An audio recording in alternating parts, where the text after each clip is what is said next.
As flies walk on his face, Mark finally wakes up on the ground with a killing headache and blames it on drinking too much.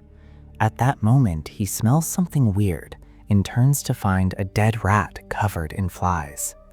A startled Mark sits up and realizes he is inside a very strange room.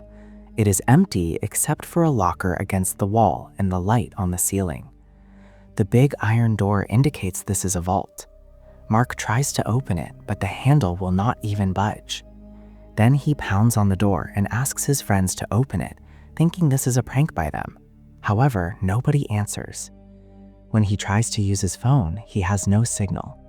He tries opening the locker too, but the lock will not budge either, and he cannot see anything inside. When he tries to sniff the locker, the flies bother him again. Mark looks for security cameras, but he cannot find any.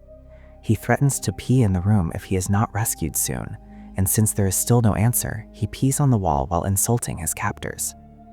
For the next several hours, Mark just sits around and talks to himself, trying to guess how he ended up here, but not remembering much. He realizes that if someone does not pick him up soon, he will have to poop on the floor too. Then he starts yelling, saying that he is hungry, thirsty, and needs to call his boss because he is missing a day of work. He begins pounding on the door and even takes off his belt to make more noise, but it is all pointless. After several minutes of complaining about the lack of answer and the smell of the dead rat, Mark starts kicking the locker, which does nothing either. Then he climbs on top of the locker and demands to be let out, yelling again to no avail. The next day, maggots have appeared on the rat's body. Mark has slept on the floor again and wakes up to notice nothing has changed. He checks his phone, and when he accidentally drops it, it breaks. It was not useful anyway, since he still has no signal. Not being able to deal with his thirst anymore, Mark decides to pee in his shoe and drink it to stay hydrated. It tastes disgusting, so he tries to pretend it is beer. After yelling some more, he puts on the wet shoe before kicking the rat in the door. Then he hits the light and notices something inside it. He hits it harder to make it fall and finds a key. Mark is scared of what he may find, but he still opens the locker, revealing 2 gas canisters and some tools. First, Mark uses the hammer and chisel on the door, which ruins the paint but does not even dent the metal. Next, he struggles with the canisters until a tool helps him open them. Putting all the equipment together takes a while because he is not familiar with it, but eventually he manages to make it work, and now he has a functioning blowtorch. He immediately turns the flame towards the sprinkler on the ceiling, but nothing happens. Afterward, Mark uses the blowtorch on the door. It creates a burnt mark on the metal, but it will not break it. He tries hitting the burnt area with a hammer, however, it is pointless too. Furious, Mark throws the locker on the floor and hits it for a while. Then he climbs on it to reach the sprinkler and breaks it with the hammer. For the next few minutes, Mark takes out his anger on every object he can reach until everything is in pieces. He only stops when he realizes he is wasting too much of his body water. Sitting on the floor, he starts going through the things he knows about his current situation and concludes that someone wants to kill him very slowly while watching him suffer.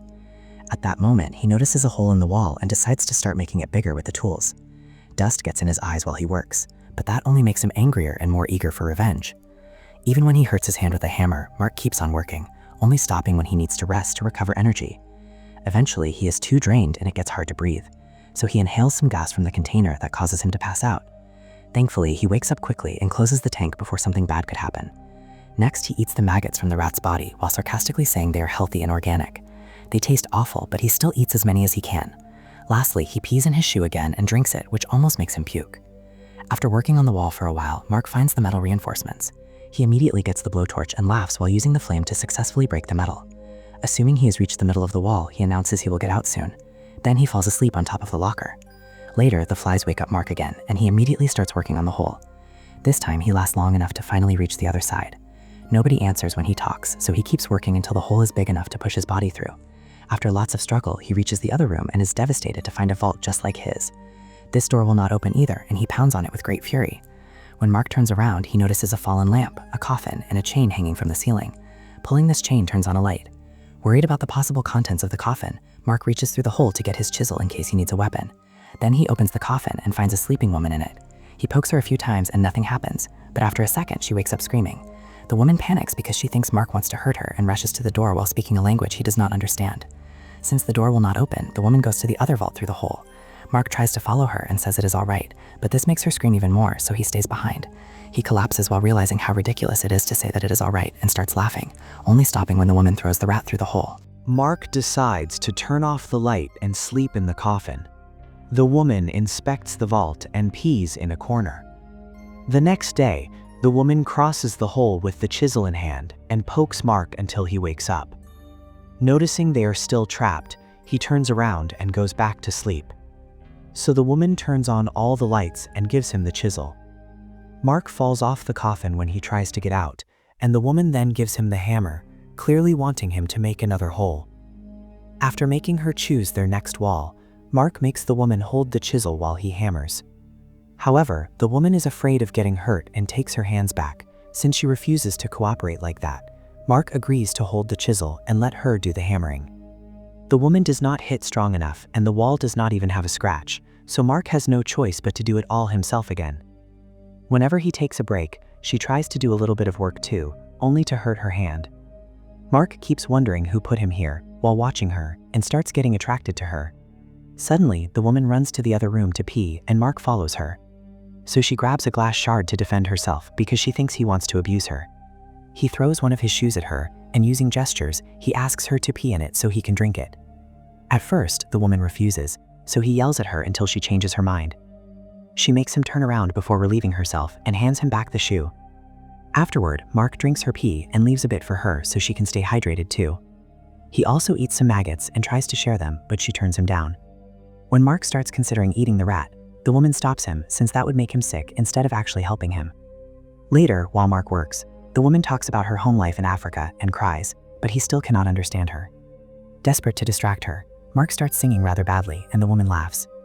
He asks her to sing too, and she shares a traditional song in her lovely voice. She pounds on the wall to guide the rhythm, and Mark starts hammering to the same tempo. This distracts him, and he ends up hammering his hand. Noticing that he is bleeding, the woman breaks some fabric from her hat and bandages his hand. Now Mark has no choice but to hold the chisel and let her hammer. Even though she is very slow, she accidentally hits his hand anyway. However, he says it is fine and makes her keep going. Suddenly, the handle on the door moves. The woman rushes to open it, to no avail. Mark follows her to try too, but it does not work either. He pounds on the door as he yells for help, and the woman cries. Refusing to give up, Mark goes back to the wall and makes the woman start hammering again. At that moment, the door handle moves again, and the woman rushes to open it. However, it still does not budge. A furious Mark threatens to torture and kill their captors one day before the duo gets back to work. As soon as the woman starts hammering, the door handle moves again. Mark points out that it is a trap and makes her ignore it. The more they hammer, the more the door handle moves, and it only stops if they turn around. Once they realize this, the duo starts moving toward the door, but they walk backwards, so they do not look at it. This time, they manage to open the door and enter the other room, which is also a vault. Here they find an open grave, a red tombstone with no inscription, and a fallen chandelier. Mark checks the grave but finds nothing inside, so he assumes it is for them. They decide to keep digging inside the grave, and the woman hopes that the turning around trick will work again. However, as they start digging, the door stays the same. After many hours of digging, Mark collapses with a light fever. He furiously starts yelling insults at their captors and wonders if they want him to eat the woman. She thinks she is about to die, but Mark swears he will never do such a horrible thing and has a breakdown. Then the woman pulls at his arm, and when he refuses to move, she slaps him. Mark does not have the strength to stand up, so the woman keeps kicking him and pulling his arms until she can push him out of the hole. Now it is her turn to have a breakdown, but unlike Mark, she yells at God instead of their captors. Then she puts her tears in Mark's mouth to hydrate him. Getting desperate, she undresses Mark, and they end up getting naughty on the floor. After a good nap, Mark wakes up next to his partner instead of flies.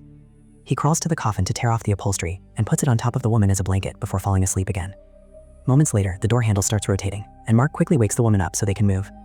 They're both very weak and can barely stand, but they offer each other support to move backwards without looking at the door. When it finally opens, they turn around and are shocked to discover they are in paradise. It seems they were Adam and Eve all along, and they had to learn their right to happiness after lots of teamwork and effort. Make sure to subscribe and turn on notifications so you can watch more videos like this. Thanks for watching.